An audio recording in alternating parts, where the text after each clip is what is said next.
My name is Emily Carter, and I'm 31 years old. I serve as a logistics officer in the United States Army. Discipline, loyalty, and responsibility have shaped every part of my life. But nothing in my military training prepared me for the battle waiting inside my own home.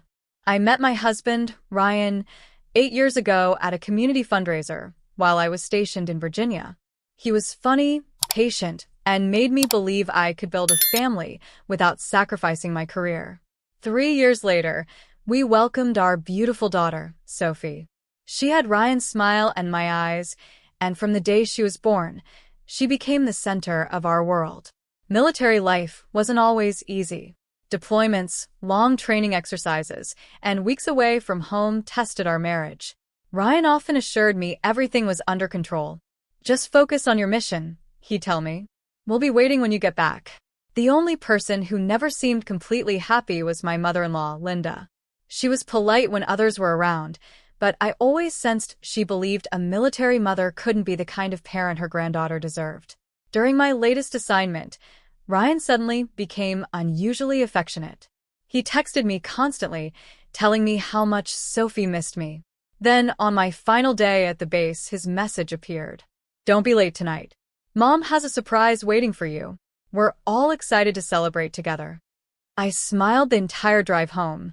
I even stopped to buy Ryan's favorite cheesecake and a small teddy bear for Sophie. For the first time in weeks, I felt like everything was finally falling back into place. I parked in the driveway, grabbed the gifts, and opened the front door. The silence inside was the first sign that something was terribly wrong.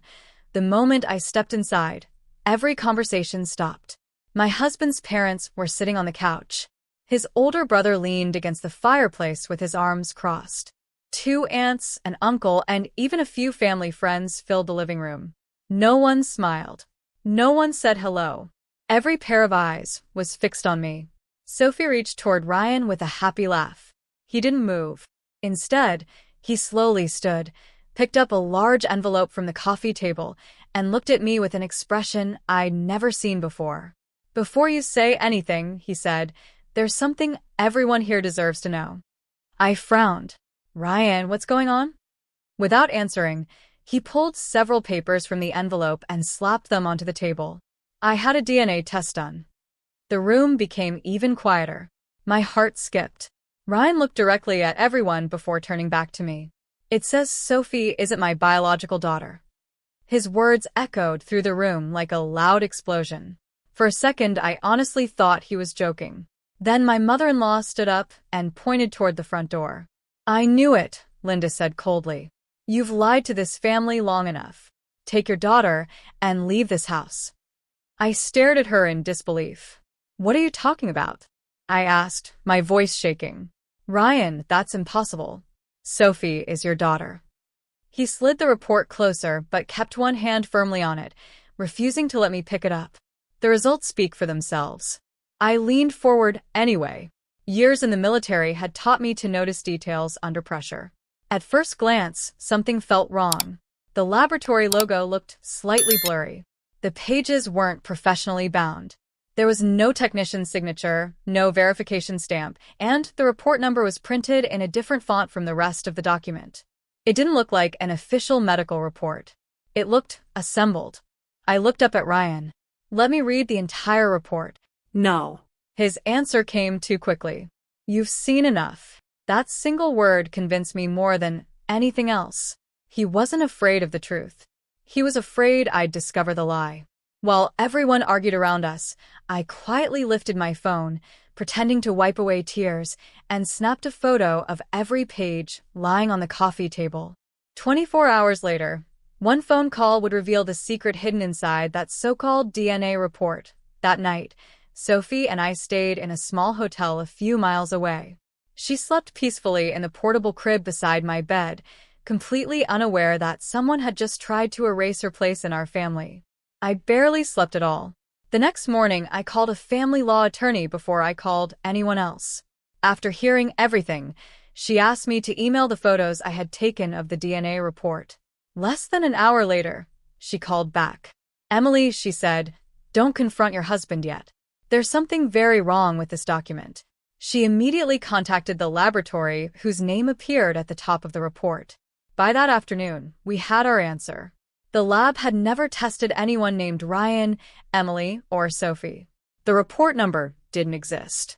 The laboratory director confirmed that both the logo and formatting had been copied from an older template that was no longer even used by their company. The report wasn't simply inaccurate. It was fake. My attorney then recommended hiring a licensed private investigator. Within days, the investigator uncovered something even more disturbing. Ryan had met twice with a man who was already under investigation for producing forged financial and legal documents. At the same time, my attorney discovered court records showing Ryan had quietly consulted a custody lawyer almost 3 months earlier. That meant this wasn't an emotional decision made in anger. It had been planned.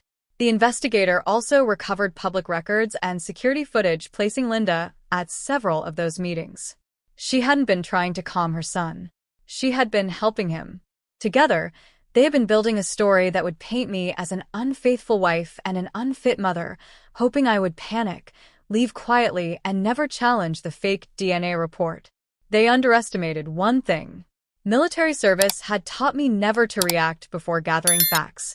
So instead of calling Ryan, I organized every document, every photograph, every timeline, and every witness statement into carefully labeled folders.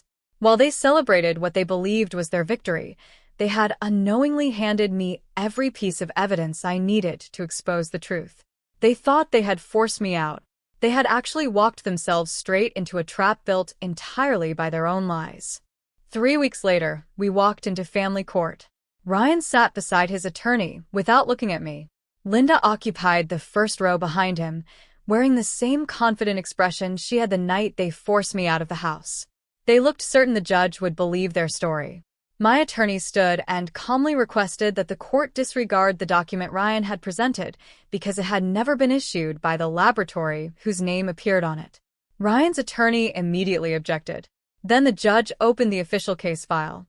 The accredited laboratory had already completed a court-ordered DNA test under strict supervision. Everyone in the courtroom waited as the judge read the results. The probability of paternity exceeds 99.99%. My eyes filled with tears. Ryan was Sophie's biological father. There had never been any doubt. The courtroom remained silent as my attorney introduced testimony from the laboratory director, who confirmed that the earlier report had been fabricated using copied branding and a false identification number. Next came the private investigator's findings. Phone records, meeting dates, and surveillance photographs established that Ryan had met with a known document forger before presenting the fake DNA report to his family. Then my attorney displayed messages exchanged between Ryan and Linda. One message read, "Once she leaves the house, everything gets easier." Another said, "The family will believe the report. She won't have a chance." Linda lowered her head. Several relatives who had attended that awful night stared at Ryan in complete disbelief. The judge looked directly at him. "Mr. Carter," he said evenly, "before this court considers custody, I have one simple question. If this report was genuine, why did you refuse to let your wife read it that night?" Ryan opened his mouth. No words came out. For the first time since this nightmare began, the silence belonged to him, not to me. The judge's decision came a week later. Because Ryan had knowingly presented fabricated evidence in an attempt to influence custody, the court ruled that Sophie's best interests required stability, honesty, and trust. I was awarded primary physical custody, while Ryan's future visitation would remain subject to strict court conditions and counseling recommendations. Outside the courthouse, several of Ryan's relatives quietly approached me. One by one, they apologized. They admitted they had accepted the fake DNA report without asking a single question. I thanked them for their words, but I had learned that trust, once broken, isn't repaired by a simple apology. Ryan tried to speak to me before I left. "I never thought it would go this far," he said. I looked at him for a long moment. "It went exactly as far as your choices took it." Then I picked up Sophie, buckled her safely into her car seat, and drove away without looking back. Months later, our home felt peaceful again. Every evening, Sophie ran into my arms with the same bright smile that had carried me through the darkest days of my life. I finally understood that real strength isn't measured by how loudly you fight. It's measured by how calmly you stand when someone tries to rewrite the truth. They try to take my daughter away with a fake DNA test. Instead, they exposed the only thing that was never real: their lies.